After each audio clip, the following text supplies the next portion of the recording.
If you thought the NDAA was bad, National Defense Authorization Act of last week was bad, if you thought that that was hardcore, the secret arrest of Americans, the end of posse comitatus, military on the streets, the whole world a battlefield, if you thought all the announcements that they want to take your pension funds and put them into government control was bad, if you thought any of this MF Global stuff was bad, this new piece of intel that came in today that we researched all day and then put an article out just an hour or so ago on or less, if you think that all of that was crazy, this little piece was a crystallizer, was a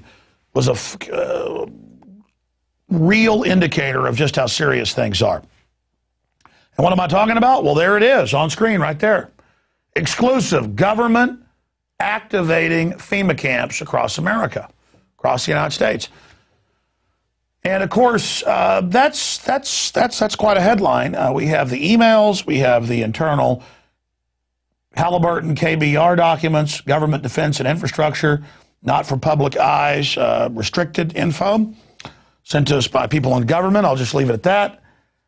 And it's got the 5 regions for the FEMA camps, and it talks about barricades and barbed wire and armed guards. And it says that they've built the camps and that now they need to get ready to staff them, and that they need to be ready within a 72-hour period for the guards and the people in the canteen with the food and the launderers and just the whole 9 yards.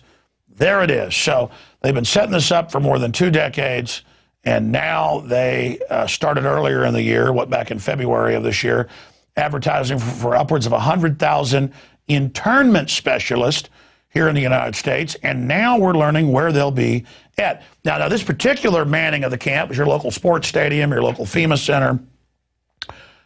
These are 300-person camps to 1,000-person camps where they then interrogate you and go over things, and then you're sent off to the 1 million-man camps that we're going to be breaking down. But I tell you what, I did a whole report on this. Oh, thank you, Marcos. Appreciate that water.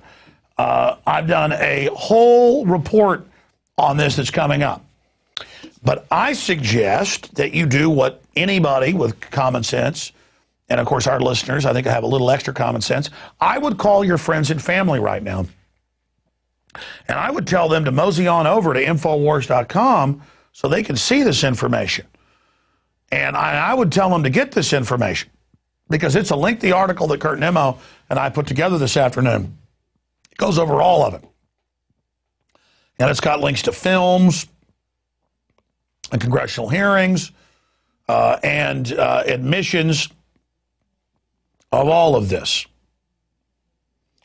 And so I want to challenge everybody to call their friends and their families now and realize that the new economy is to put tens of millions of people, we already have the biggest prison population in the world, in this archipelago, this giant chain of facilities all over the country. Because it's all there. All the government documents, all the government admissions, a civilian inmate labor camp program run by the Army, where they're at, all the details down to how they're going to break the families up and where the children go and the forced inoculations and everything.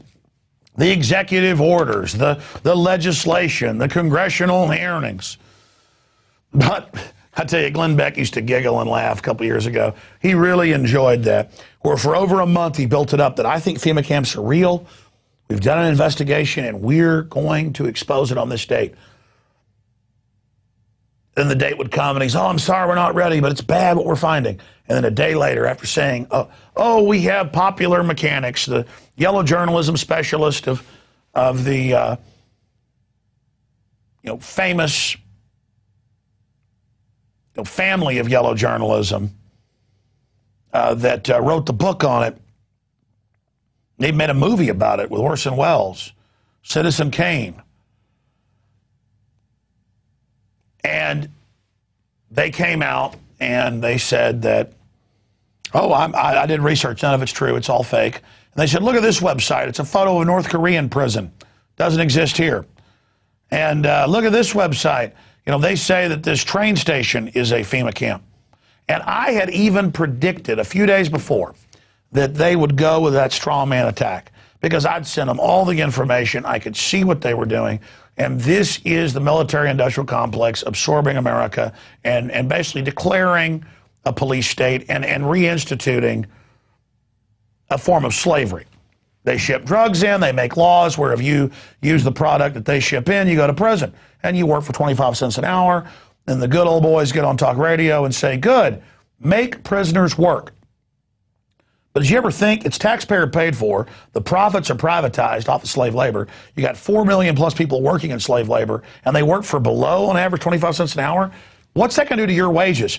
You think China's driving down your wages? You think Mexico? You think India? You think Paraguay is driving down your wages? At least there, it's pretty much a prison, but the families are getting something. This is people in prisons that are taxpayer paid for, and then the profit is off of somebody working for 25 cents an hour or less. Telemarketing, furniture, license plates, refurbishing computers. And by the way, the Japanese-American main group has come out and said they're worried about the NDAA and secret arrest of Americans and all the rest of this. I mean, it just boggles the mind that all of this is happening.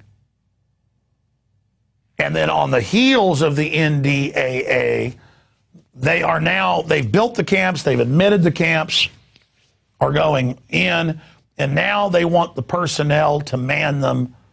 And they say you've got to be signed up starting next year in February, and you've got to be ready from them on out. You're given a basic contract to be standing by to man the camps. So they're paying groups now to man the camps. I mean, let me think.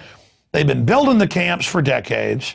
They've been keeping them quiet, but they're on old military bases and private facilities. That's admitted now in the Emergency Centers Establishment Act.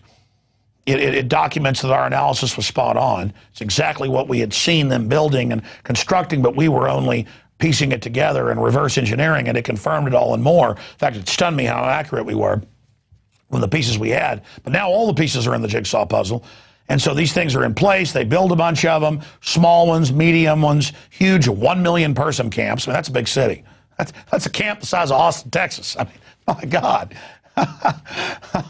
And it talks about the civilian inmate labor camp. It says you're going to work in these. And I've heard Michael Savage years ago say, we're going to make these people that are in the camps work. We're not going to pay for you. No, I know you're going to work for nothing and then displace everybody else's jobs. I mean, I guess the slave camps that Walmart and others have bought their goods from in China, they're just going to move them here now.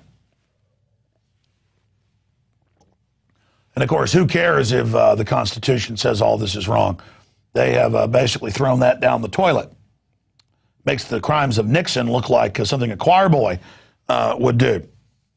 So Rex 84 is in place. All of this has happened. All of this has been done. And I am live here at 7:32 Central, 8:32 Eastern, reporting to you live right now, asking you to call your friends and family and to have them go to Infowars.com.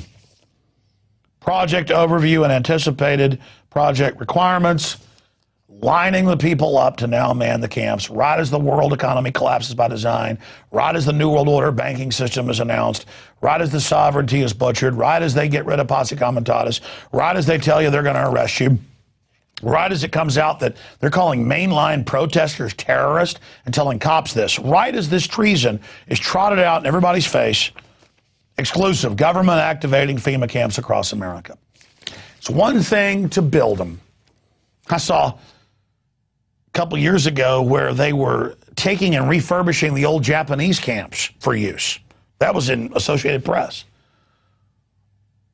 I mean, this is so chilling. And then you see people like Colbert making fun of this, and I mean, you know, that's coming up later in the show we taped. It's just so sad this has to happen. I mean, this is not going to be good for 99.9% of us. This is not good for our society. The globalists have a philosophy of eugenics and post-industrial world and shutdown of the economy. And you look at what happened to the Japanese, where they took, many of them owned companies and shipping companies and fishing companies and big farms, very hardworking people in the free market system. Some of them were millionaires in the 1940s, which is like being worth hundreds of millions today. And they just took their stuff, raped their women in many cases. And their sons still, though, to prove themselves, went and joined the U.S. military and went and fought and died valiantly in the European theater. I mean, as if somebody who'd been American for 100 years couldn't be trusted. And they arrested some Italians and some Germans as well. In fact, Fredericksburg, outside Austin, they put up signs saying that they were a Dutch or Croatian, depending on which sign they put up, community. And they said, oh, we're not German. They took all the German signs down. Now it's a big tourist trap. And, you know, ran around saying, hey, don't come after us. We're not German. I mean, this is ridiculous. I mean, if we had a war with England, when we started arresting anybody who had an English name, oh, my name's Jones, or let's say we had a war with Mexico, which could happen. Mexico is just totally collapsed, out of control. Would we arrest everybody with the name Gonzalez or Hernandez? I mean, this is what we're talking about.